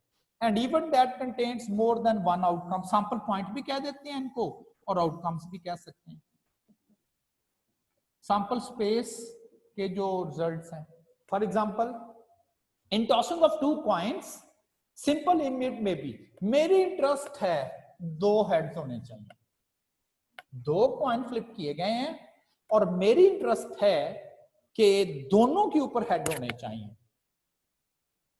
तो फिर इसका मतलब है कि मेरे लिए इवेंट सिर्फ ये एक, इसका नाम आप ए, और इवेंट को अगर सैंपल स्पेस को एस से लिखते हैं, वेरिएबल्स को एक्स वाई जी वगैरह से लिखते हैं, जो प्रोबेबिलिटी में जो इवेंट होते हैं इन्हें हम जो इंग्लिश के इनिशियल अल्फाबेट्स हैं कैपिटल लेटर्स में ए बी सी, क्योंकि बहुत सारी पॉसिबिलिटी हो सकती है ना, और जी मेरी इंटरेस्ट है 2 हेड आने चाहिए, एक इवेंट ये है, मेरी इंटरेस्ट है 1 हेड आना चाहिए, एक इवेंट ये है, मेरी इंटरेस्ट है दोनों टेल होने चाहिए, एक इवेंट ये है, कम से कम एक हेड जरूर होना चाहिए, ये भी एक इवेंट है, पहले पर हेड होना चाहिए, दूसरे पर जो मर्जी आ जाए, ये भी एक इवेंट है। तो इवेंट को तो आप मुख्तलिफ वे से डिफाइन कर सकते हो। बहरहाल कोई भी ऐसा इवेंट जिसमें सिर्फ एक पॉसिबिलिटी आ जाए, हम उसे कहते हैं ये सिंपल इवेंट है।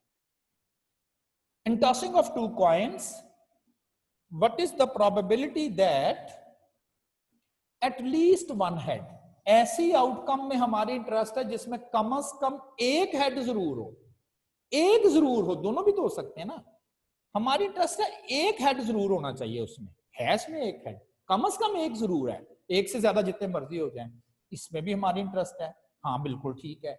तो फिर इस इवेंट में कितने आउटकम्स आ रही हैं, 1 2 3, मोर देन 1, तो इसे कौन सा इवेंट कहते हैं, कंपाउंड इवेंट। तो इवेंट एक्सपेरिमेंट परफॉर्म किया, देखिए मैं फर्ज करें कुछ आइटम पड़े हुए हैं, किसी बल्ब पड़े हुए हैं और मैं उनमें से कुछ चीज तलाश कर रहा हूं, तो मेरे लिए इवेंट गुड बल्ब भी हो सकता है, मेरे लिए इवेंट डिफेक्टिव बल्ब भी हो सकता है। फर्ज करें मैं ढूंढी डिफेक्टिव, खराब था, मुझे कहा गया था यार इसमें से ना खराब बल्ब अलग कर दो, तो मेरे लिए इवेंट जो होगा वो मेरी जो इंटरेस्ट होगी या मेरे लिए जो इवेंट होगा वो यही होगा, यार इसमें से मैंने खराब बल्ब ढूंढना है, ठीक है ना। तो इवेंट उस पूरी सैंपल स्पेस में से आपकी इंटरेस्ट क्या है वो इवेंट कहलाएगा। फिर बाद में देखेंगे अच्छा जी आप इसकी प्रोबेबिलिटी कैसे कैलकुलेट करनी, तो कम से कम हमें इवेंट, तो 2 चीजें प्रोबेबिलिटी में हमें चाहिए, एक हमें सैंपल स्पेस चाहिए, एक हमें इवेंट चाहिए। ये मैंने प्रोबेबिलिटी की पॉसिबल वैल्यूज क्या लिखी हुई है, प्रोबेबिलिटी की कम से कम वैल्यू 0 हो सकती है और ज्यादा से ज्यादा वैल्यू 1, इससे बियॉन्ड नहीं जा सकती, कम से कम वैल्यू 0। अच्छा, इसको परसेंटेज फॉर्म में भी लिख सकते हैं, ये परसेंटेज फॉर्म है। 0% चांस है ना, अब क्या चांस है यार ऐसा होने का? 0% चांस, हो ही नहीं सकता। इसको हम इम्पॉसिबल इवेंट कह देते हैं। किसी भी इवेंट की प्रोबेबिलिटी अगर 0 आ जाए तो हम कह देते हैं ये इम्पॉसिबल इवेंट है, ऐसा हो ही नहीं सकता। और जिसकी प्रोबेबिलिटी 1 आ जाए या परसेंटेज फॉर्म में 100 आ जाए, उसे हम कह देते हैं श्योर इवेंट है। ऐसा होने का बिल्कुल 100% चांस है कि ऐसा ही होगा, श्योर इवेंट है। तो प्रोबेबिलिटी हम डेसिमल फॉर्म में भी लिख सकते हैं, आधी करके लिख दी, और परसेंटेज फॉर्म में भी लिख सकते हैं, ये परसेंटेज फॉर्म है। 100 से ज़रब दे दी, 100%। 10% कह दें तो ये परसेंटेज फॉर्म में लिखा जा रहा है, और अगर आप उसे 0.1 कह देंगे तो ये डेसिमल फॉर्म में लिखा जा रहा है। और जितनी किसी इवेंट की प्रोबेबिलिटी 100 के करीब होगी, 90%, 80%, उतना ही वो लाइकली टू अकर होगा। ऐसा होने के चांस 90% चांस है, लाइकली 50%, हम इसे कहते हैं इक्वल चांसेस, इक्वली लाइकली। 50 से कम है तो ऐसे ही हम कह देते हैं अनलाइकली। यानी कि ऐसे एक 2-3 वर्ड बोले गए हैं कि अगर वो 50% से ऊपर आ जाए, 100% ना हो, तो हम कहते हैं लाइकली टू अकर, ऐसा होने के चांसेस लाइकली। और अगर वो 50 से कम हो तो हम वर्ड बोल देते हैं अनलाइकली। बहरहाल ये कोई इतना ज्यादा जरूरी नहीं है, लेकिन जो चीज जरूरी आपको बतानी थी वो ये थी कि प्रोबेबिलिटी मैक्सिमम 1 हो सकती है और मिनिमम से मिनिमम इसकी वैल्यू 0 हो सकती है। परसेंटेज में बात करें तो 0% और 100%, तो ये इसकी रेंज है प्रोबेबिलिटी की। जिस तरह से कोरिलेशन कोएफिशिएंट की रेंज थी फ्रॉम -1 टू +1, लेकिन स्लोप की कोई रेंज नहीं होती, इंटरसेप्ट की कोई रेंज नहीं होती। अब जरा एक एग्जांपल करते हैं, ये आपके नोट्सों में एग्जांपल्स आप देख लीजिएगा किस नंबर पर है।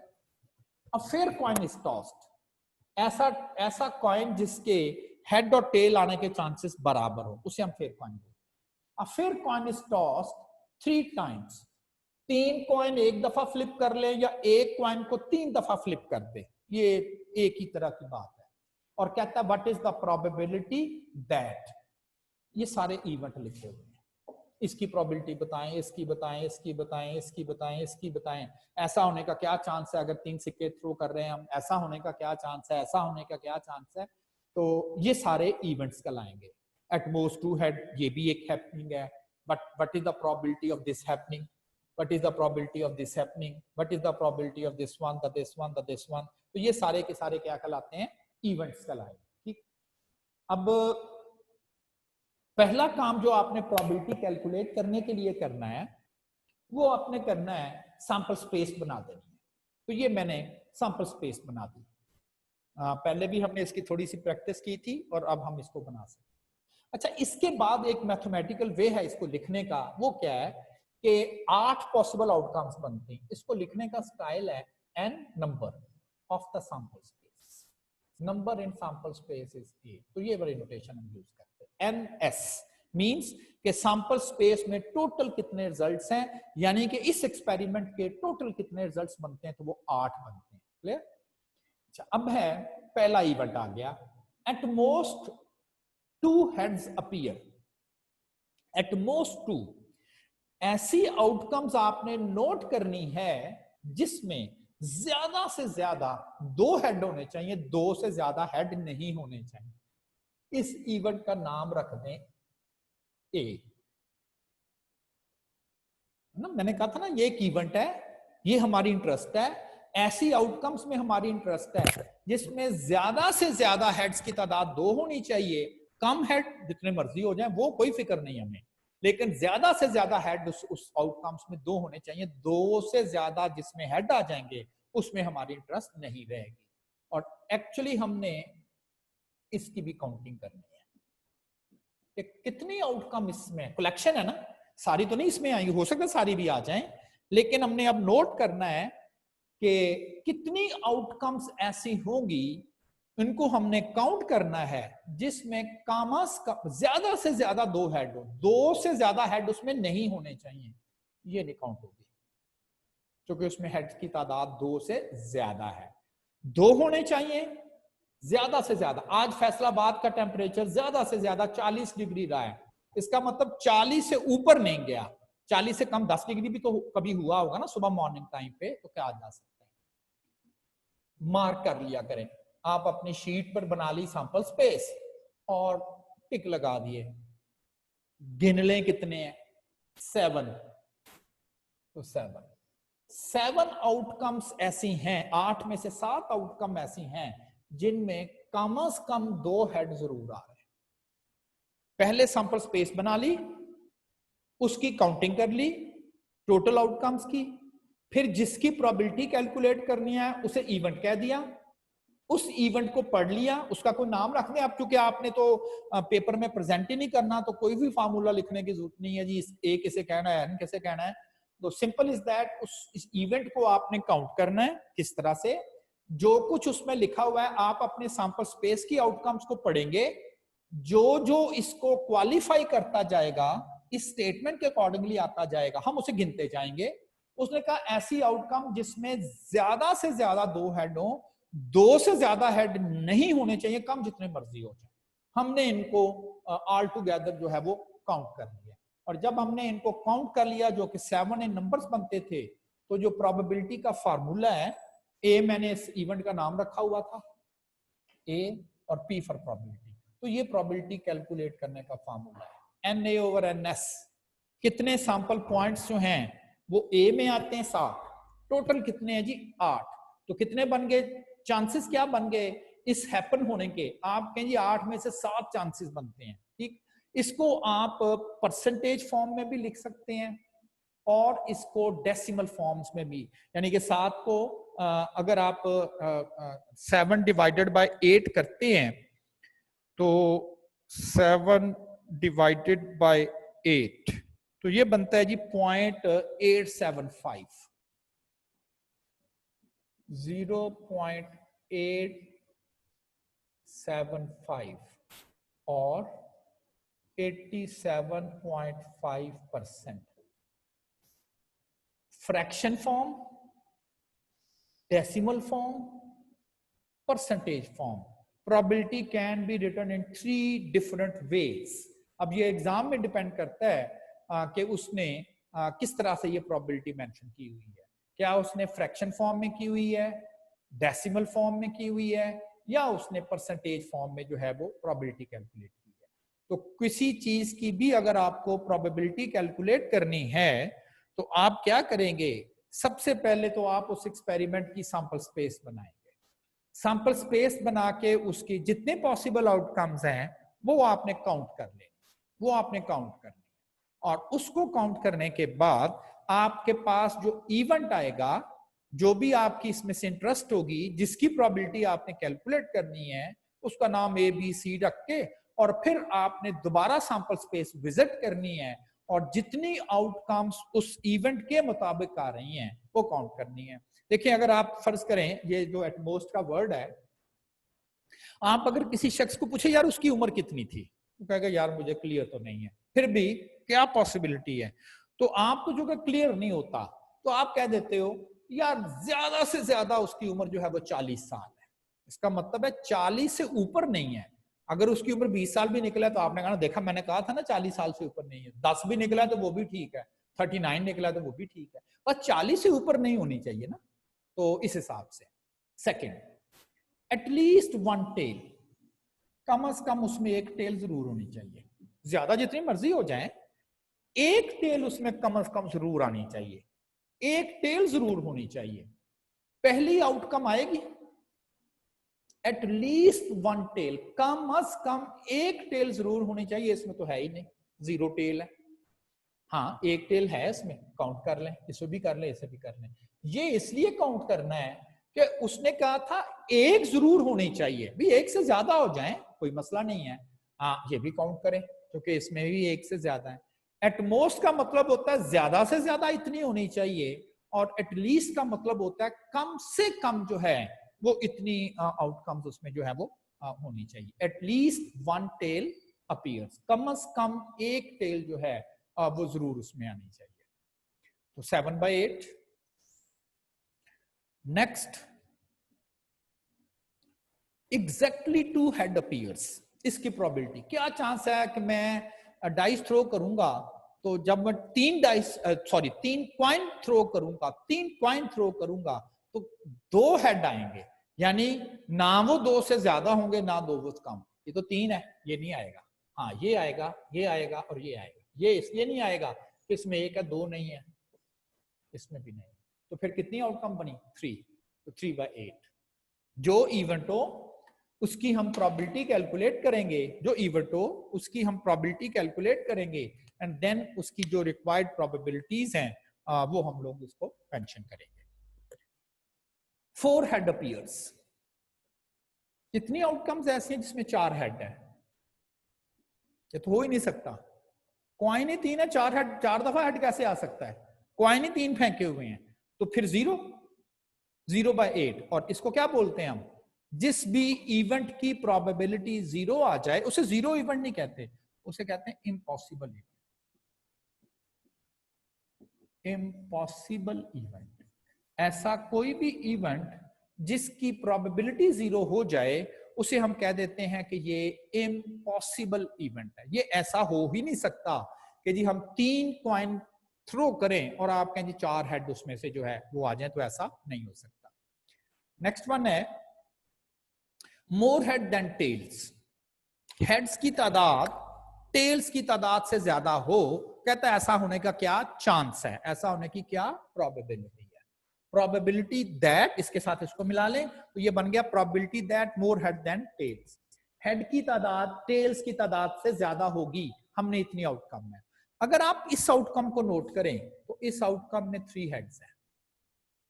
कोई बता सकता है इस आउटकम में टेल्स कितनी है ही नहीं, बिल्कुल ठीक है ही नहीं। मैथमेटिक्स में कैसे लिखेंगे? हाउ मेनी टेल्स लिखनी है ना, मजबूरी है।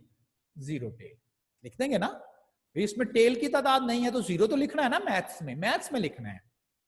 इसमें हेड की तादाद कितनी है? 2। टेल्स की तादाद कितनी है? 1। इसमें भी ऐसा ही है, ठीक है। हमने वो सारी आउटकम्स काउंट करनी है जिस आउटकम्स में हेड्स की तादाद टेल्स की तादाद से ज्यादा होती जा रही है, वो हमने काउंट कर लेनी है। इसमें हेड 2 है, टेल 1 है, हेड की तादाद टेल से ज्यादा है, हेड की तादाद टेल से ज्यादा है, हेड की तादाद टेल से ज्यादा, आगे कम हो गया। हेड 1 है, टेल 2 है, तो टेल की तादाद ज्यादा हो गई और आखिर तक यही चल रहा है। इसमें भी ऐसा ही है, क्योंकि इसमें जो है वो आपके पास 3 हेड है, तो हेड की तादाद 3 है और टेल की तादाद कितनी है? 0। तो more head than tail 3/8। Sorry, why it is 4/8? More head than tails, head की तादाद टेल्स की तादाद से ज्यादा होनी चाहिए जी। ये भी आएगा ना, सॉरी, हेड्स की तादाद टेल की तादाद से ज्यादा। 3 हेड है, टेल 0 है, 2 हेड है, टेल 1 है, 2 हेड है, टेल 1 है, 2 हेड है, टेल 1 है। And the last one is equal number of heads and tails. कितनी आउटकम्स ऐसी हैं जिसमें हेड और टेल की तादाद बराबर है? इसमें तो बराबर नहीं है, ये 3-0 है, ये 2-1 है, 2-1 है, ये 1-2 बन गया, ये 3-0 फिर हो गया। तो ये तो हो ही नहीं सकता। और कैसे पॉसिबल था कि कॉइन 3 है और आप कहें जी के हेड्स भी उतने ही आ रहे हैं, टेल्स भी उतने ही आ रहे हैं, तो ये भी एक इम्पॉसिबल इवेंट जो है ये आपके पास आ जाएगा। तो ये छोटी सी एग्जांपल मैंने आपसे शेयर की। सबसे पहला काम क्या है? फिलहाल सैंपल स्पेस बना लें उस एक्सपेरिमेंट की, थोड़ी सी प्रैक्टिस हमने की थी, बनाई जा सकती है। और उसके बाद फिर हम ये वाला जो है at most 2 head appears, at least 1 tail appears, और exactly 2 head appears and 4 tails appear, कुछ इस तरह से करके ये सारी की सारी इंफॉर्मेशन जो है ये आपके पास जो है वो आ जाएगी। आई थिंक सो के आज इतना ही। फिर अच्छा, कल आपने ये जो थोड़ा सा ना मैंने आपके पेज पे ही जो है, चले मैं इसको एक्सप्लेन कर देता हूँ, अभी हमारे पास टाइम है। मैंने ना एक्चुअली इसको ना कार्ड्स, जो ताश के पत्ते हैं, उसको थोड़ा सा एक्सप्लेन किया है। पहले तो खैर कार्ड्स एक्सपेरिमेंट आपके वो बुक में मैंने देखा कोई नहीं थे, लेकिन अब मैंने नोट किया है तो वो थोड़े से ना कार्ड्स रेलेवेंट एक्सपेरिमेंट भी बुक में है आपके ना आई कैप की बुक में। तो जब तक आपको उसका पूरा सिनेरियो क्लियर नहीं होगा उस वक्त तक तो जाहिर है कि आप प्रॉब्लम ही नहीं कर सकते। देखिए वो कॉइन का तो बड़ा सिंपल था जी, पता है हमें सिनेरियो, एक हेड होता है, एक टेल होती है। डाइस का सिनेरियो भी पता था जी, 6 साइडें होती हैं। कार्ड्स, प्लेइंग कार्ड्स, ताश के पत्ते, इसका सिनेरियो शायद हमें क्लियर नहीं है, तो ये मैंने थोड़ी सी उसका ना एक सिनेरियो आपको बताया है। टोटल 52 कार्ड्स होते हैं, 52 पत्ते होते हैं ताश के। आप नेट वगैरह ये जो है आपके बहुत सारी कार्ड्स की गेम्स आपके कंप्यूटर्स पे भी अवेलेबल है, तो उसको थोड़ा सा ओपन करके भी आप देख सकते हो। जिसमें से 26 कार्ड जो होते हैं उनकी प्रिंटिंग जो होती है वो ब्लैक कलर में होती है, और 26 कार्ड की जो प्रिंटिंग होती है वो रेड कलर में होती है। यानी कि ऊपर जो भी लिखा होता है अगर आप उसको नोट करें तो वो रेड कलर में लिखा होता है। 26 कार्ड जो होते हैं वो ब्लैक कलर में होते हैं और 26 कार्ड जो होते हैं वो रेड कलर में। 52 टोटल हो गए। वो जो 26 ब्लैक होते हैं उसमें आगे 2 फर्दर कैटेगरीज हैं, उनके ऊपर ना सिंबल बने हुए होते हैं, निशान से लगे हुए हैं। एक सिंबल ये है जिसको शायद आप आम लैंग्वेज में चिड़िया बोलते हो, पता नहीं क्यों कहते हैं चिड़िया, और इसे आप हुक्म कहते हो। Spade, clubs. तो जो ब्लैक कार्ड होते हैं उसमें 13 कार्ड बनते हैं। 13 कार्ड जो हैं वो स्पेड होंगे, यानी कि उसके ऊपर सिंबल कुछ इस तरह से बना होगा, आम लैंग्वेज में उर्दू में कह लें चिड़िया कहते हैं। और 13 जो कार्ड होंगे उनके ऊपर ये सिंबल, यानी कि ये सिंबल बना हुआ होगा जिसको हम क्लब कहते हैं। एंड सिमिलरली जो रेड कलर के कार्ड होते हैं उनमें से 13 कार्ड जो हैं उनके ऊपर ये सिंबल बना होगा, इसे हम डायमंड बोलते हैं। और 13 कार्ड जो होते हैं उनके ऊपर इस तरह का सिंबल बना हुआ था, इनको हम हर्ट्स बोलते हैं, जिसको आप ईंट और पान भी बोलते हो। तो चिड़िया, हुक्म, ईंट, पान, ये सूट कहलाते हैं। सूट, तो इसका मतलब है ताश में टोटल 4 सूट होते हैं। एक सूट होगा स्पेड, एक क्लब, एक डायमंड और एक हर्ट, जिसमें स्पेड और क्लब ब्लैक कलर के सूट होते हैं और जो रेड और डायमंड और हर्ट्स होते हैं वो रेड कलर के सूट होते हैं। अच्छा, ये जो पत्ते होते हैं इनके ऊपर कुछ लिखा भी हुआ होता है। ये 4 जो है वो अल्फाबेट्स लिखे हुए हैं, ए, के, क्यू और जे। और फिर 9 जो हैं, एक नहीं लिखा होता, 2 तक है, 9 जो है वो नंबर लिखे हुए होते हैं। तो ये नंबर कार्ड है।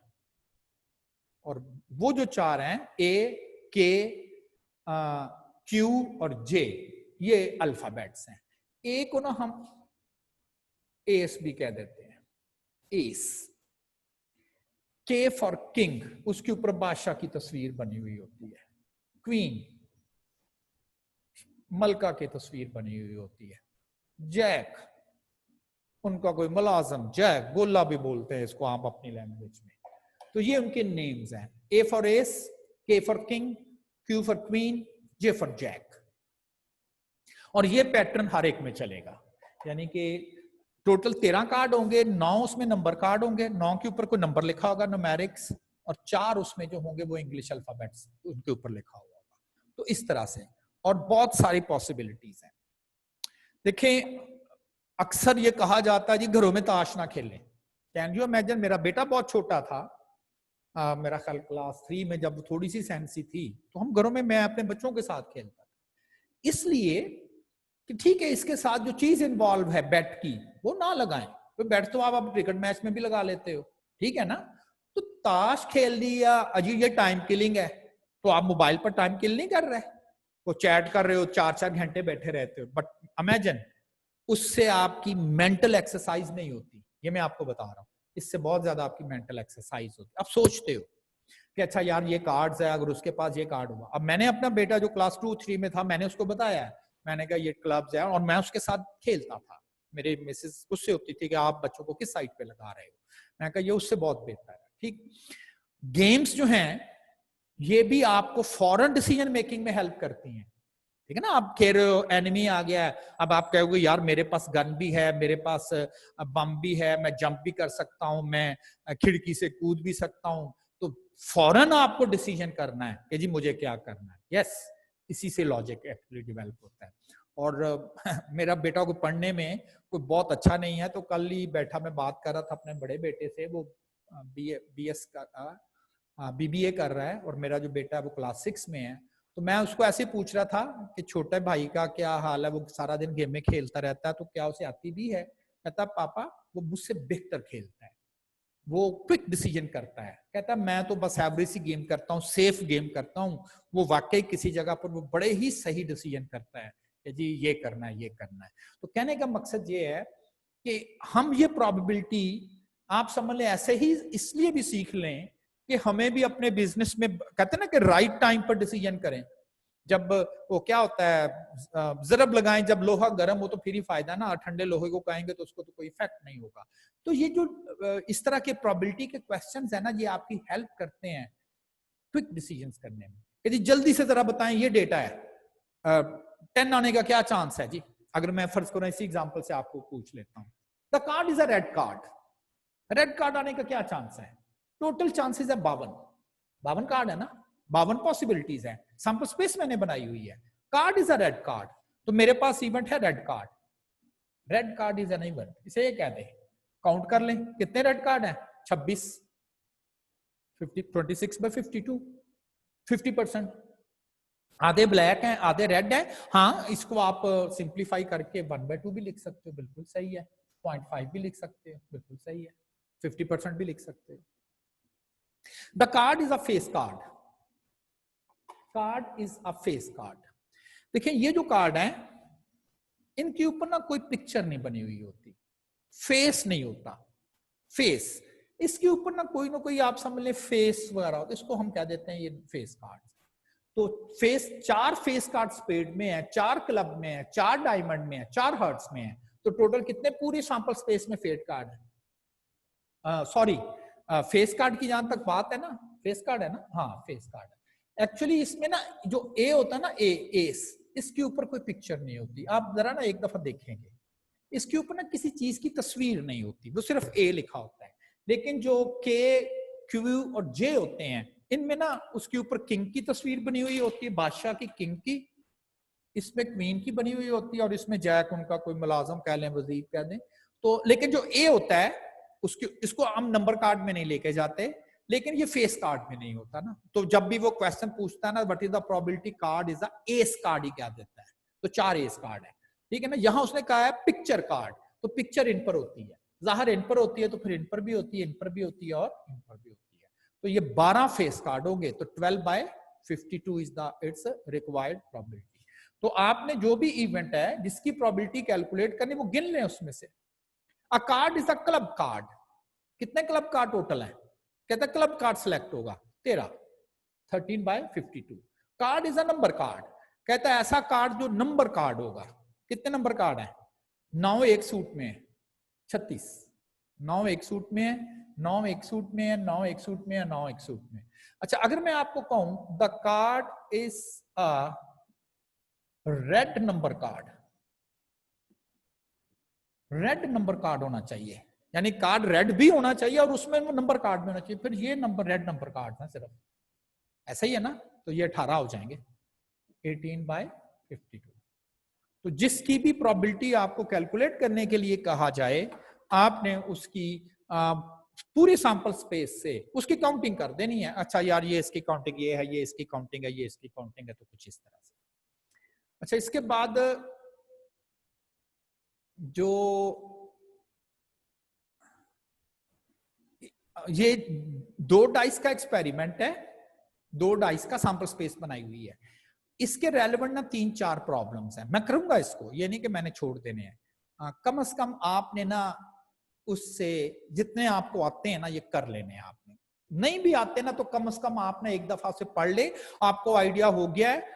फर्ज करें ऐसी मैं कैसा हूं, 2 फेयर डाइस थ्रो करनी है, सैंपल स्पेस बना ली मैंने 36 की, डबल 6, कितनी आउटकम्स ऐसी हैं जिसमें दोनों पर 6 है, सिर्फ एक, तो 1/36, डबल 6, 1/36। इस तरह से आप ना बाकी भी अटेम्प्ट करें जरा।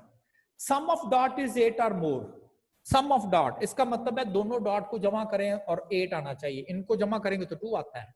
इसकी बात शायद कर रहा है, इसकी कर रहा है, शायद इसकी कर रहा है, क्योंकि ये वो आउटकम्स है जिनका सम जो है वो 8 है या उससे ज्यादा होना चाहिए, यानी कि ये सारे, ठीक है ना। तो आप अटेम्प्ट करें, मैं आपसे जो है वो डिस्कस करूंगा। ठीक है जी, लेक्चर्स तो यहां तक अब आपका कंप्लीट हो गया है, और जो आपका पेपर है, टेस्ट जो होना है आपका, वो इंडेक्स नंबर से पहले पहले आपका टेस्ट होगा, यानी कि इंडेक्स नंबर आप उसमें नहीं लेंगे, इंडेक्स नंबर से पहले आपका टेस्ट होगा। टेस्ट कैसे होगा, आप अपने घरों में, अच्छा एक चीज बिल्कुल मैं अभी भी मैनेजमेंट डिस्कस कर रही थी कि जी बच्चे जो हैं वो एक दूसरे से पूछ लेंगे, तो मैंने उनको कहा है, मैंने कहा जी इससे बच्चों को क्या फायदा होगा, किस चीज का फायदा होगा। फर्ज करें वो एक दूसरे पूछ के कर लेते हैं, फाइन कर लें, नंबर आ गया जी 90।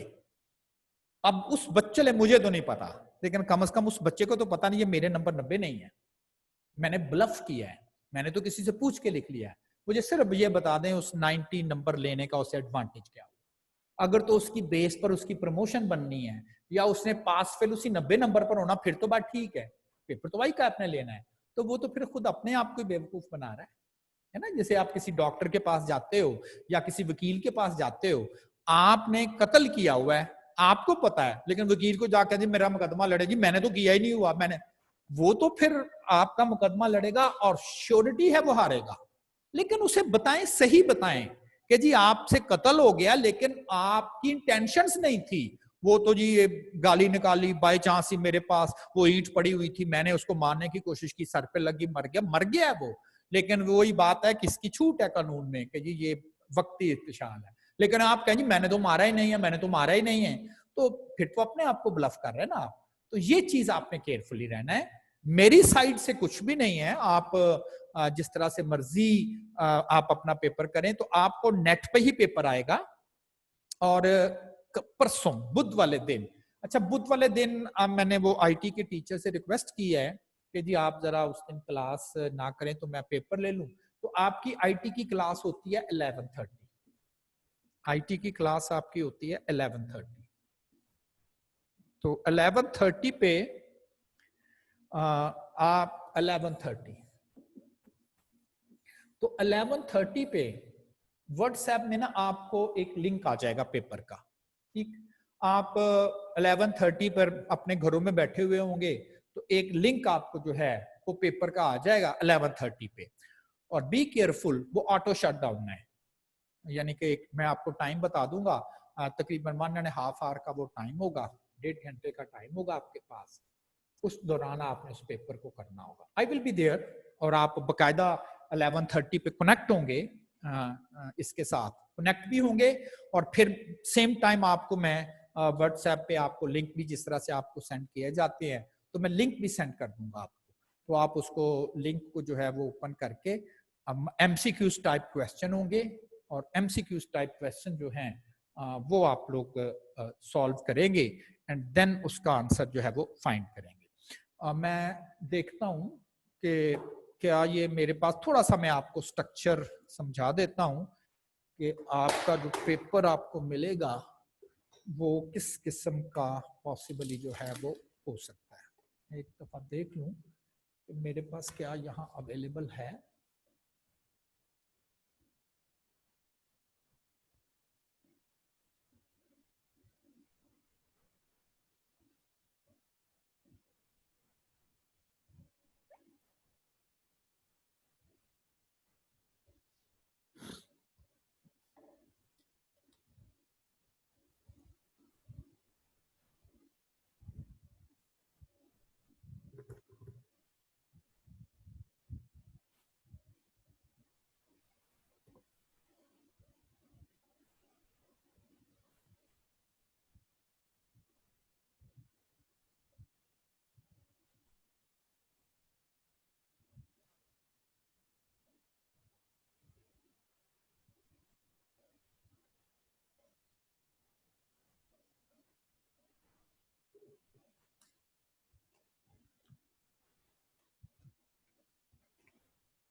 अच्छा, जो आपको पेपर लिंक पे मिलेगा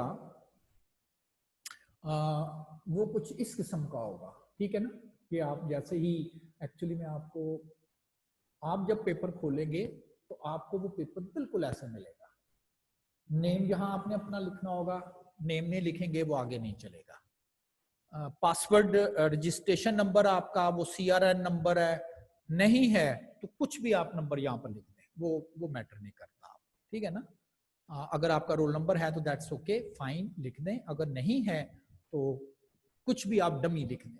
पासवर्ड मैं आपको दूंगा, लिंक हो सकता है लिंक मैं थोड़ी देर पहले भेज दूं, अगर मैं लिंक भेज भी दूंगा तो आपको इस स्ट्रक्चर में पेपर मिलेगा, तो जब तक आप पासवर्ड नहीं लिखेंगे तो उस वक्त तक तो जो है वो नहीं आप कर सकेंगे। तो पासवर्ड मैं आपको एक्चुअली प्रोवाइड करूंगा।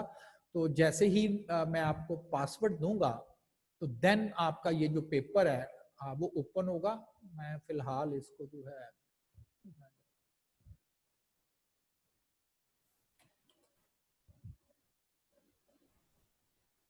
तो जैसे ही आपको पासवर्ड मैंने फिलहाल नहीं दिया तो ये आपके क्वेश्चन स्टार्ट हो जाएंगे, ये आपके पेपर के क्वेश्चन है।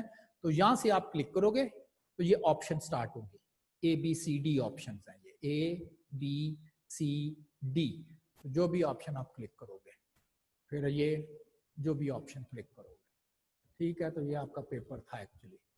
तो इस तरह से आप फिर जब आप सारे क्वेश्चन अपने पूरे कर लोगे तो एट द एंड सबमिट का बटन आ रहा होगा और आप अपना पेपर सबमिट कर दोगे।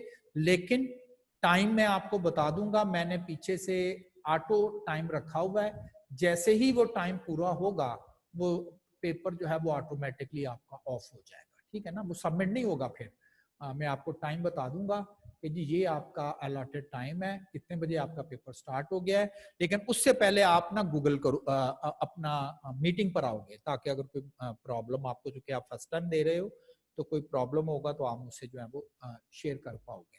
तो ये परसों यानी कि आज पीर है, कल मंगल है, फिर बुध है, बुध वाले दिन 11:30 बजे आपका ये टेस्ट जो कंडक्ट होगा।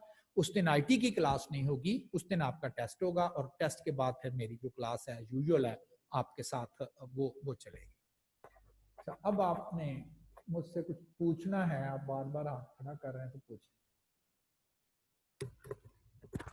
सर मैं ये पूछना चाहता हूँ, हेलो जी सर, कौन से टॉपिक्स हैं?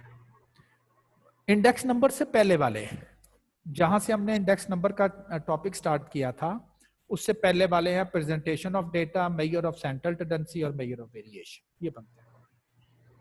Thank you.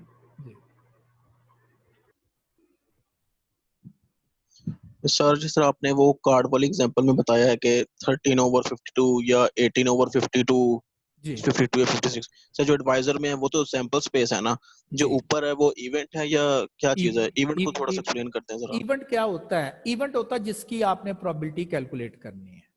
मतलब जैसे अगर वो आप डाइस थ्रो करते हो तो टोटल तो यस होगी सर, 6 पॉसिबल आउटकम। आप कहते हो आप लूडो यस खेल सर, रहे हो, आपकी इंटरेस्ट यस है यार मुझे ना नंबर 4 आएंगे तो 4 से मैं जीतता हूं, तो फिर आपके लिए इवेंट है नंबर 4, ये इवेंट है। यस सर, और कभी आप कहते हो यार मेरे पास नंबर बस 4 से नहीं ज्यादा आने चाहिए, 4 आ जाए, 3 आ जाए, 2 आ जाए, 1 क्यों? 4 से ज्यादा आएंगे तो मेरा जो अपोजिट पार्टनर है उससे गोट मेरी आगे निकल जाएगी और वो मुझे मारेगा। तो इसका यस मतलब है सर, कि वहां जो इवेंट है नंबर इज 4 और लेस। तो इवेंट यस हर सर, उस हैपनिंग को कहते हैं जिसकी प्रोबेबिलिटी आपने कैलकुलेट करनी है, उसे हम इवेंट का नाम देते हैं। Yes sir. तो ये मतलब फॉर्मूला ये है कि इवेंट ओवर सैंपल स्पेस होता जी, है। Number of results in event divided by number of results in the sample space. Total कितनी पॉसिबिलिटीज हैं वो डिवाइजर में, और जिसकी प्रोबेबिलिटी इवेंट, जैसे ना अगर टोटल फर्ज करें अगर पाकिस्तान है उसने 60 मैच जीते हैं, 40 हारे हैं, 100 टोटल बना, तो मैं कहूंगा यस सर, की है, तो आप कहेंगे टोटल तो 100 है और फेवर यस में या विनिंग वाले 60 हैं, तो 60/100 60% बन गया। यस सर, जी ओके थैंक यू।